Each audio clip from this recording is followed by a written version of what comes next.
तो बने रहें आप मेरे साथ सुनी अनसुनी कहानी पर। तो चलिए आज की कहानी हम शुरू करते हैं। आज की कहानी का नाम है योग्य राजा का चुनाव की कहानी। विजयपुर के राजा राम प्रताप के 3 पुत्र थे। चूंकि राजा अब बूढ़े हो चुके थे, इसलिए वह अपने 3 पुत्रों में से एक पुत्र को अपनी राजगद्दी सौंपना चाहते थे। राम प्रताप के सामने समस्या यही थी कि वह राजा बनने के लिए अपने किस पुत्र को चुने। उन्होंने अपनी परेशानी अपने मंत्री को बताई। मंत्री जी ने काफ़ी सोच विचार के बाद सलाह देते हुए कहा, महाराज मेरे राय में आप अपने तीनों पुत्रों में से उसी को राज सिंहासन सौंपिए जो सबसे योग्य सर्वगुण संपन्न हो। यही तो समस्या है मंत्री जी, आखिर मैं कैसे पता लगाऊं कि मेरा कौन सा पुत्र राजा बनने योग्य है। उपाय सरल है महाराज, आप उन तीनों की परीक्षा लीजिए। परीक्षा के आधार पर आप उनकी योग्यता का पता आसानी से लगा सकते हैं। राम प्रताप को मंत्री जी का सुझाव पसंद आया।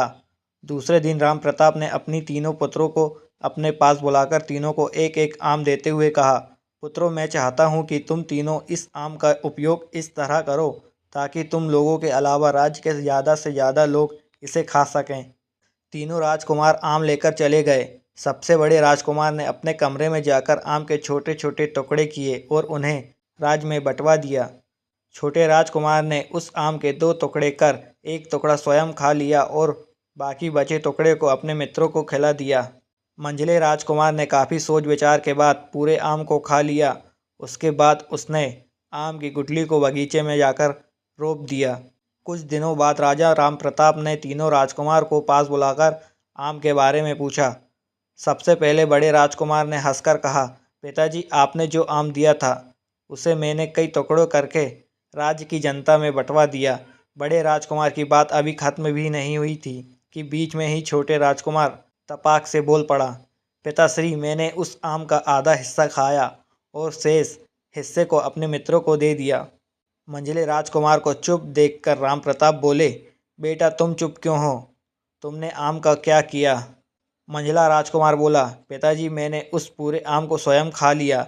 अगर उसे छोटे छोटे टुकड़े में लोगों को बांटता तो राज्य की जनता हंसती और कहती, राजा का लड़का और छोटे छोटे आम के टुकड़े बांट रहा है। उसके बाद की गुठली को मैंने बगीचे में रोप दिया। भविष्य में उससे भी आम का पेड़ निकलेगा और उसमें भी फल लगेंगे जिसे लोग खा सकेंगे। मंझले राजकुमार का उत्तर सुनकर राम प्रताप बहुत प्रभावित हुए। कुछ दिनों बाद उन्होंने मंझले राजकुमार को राज्य का भावी राजा बनाने की घोषणा की।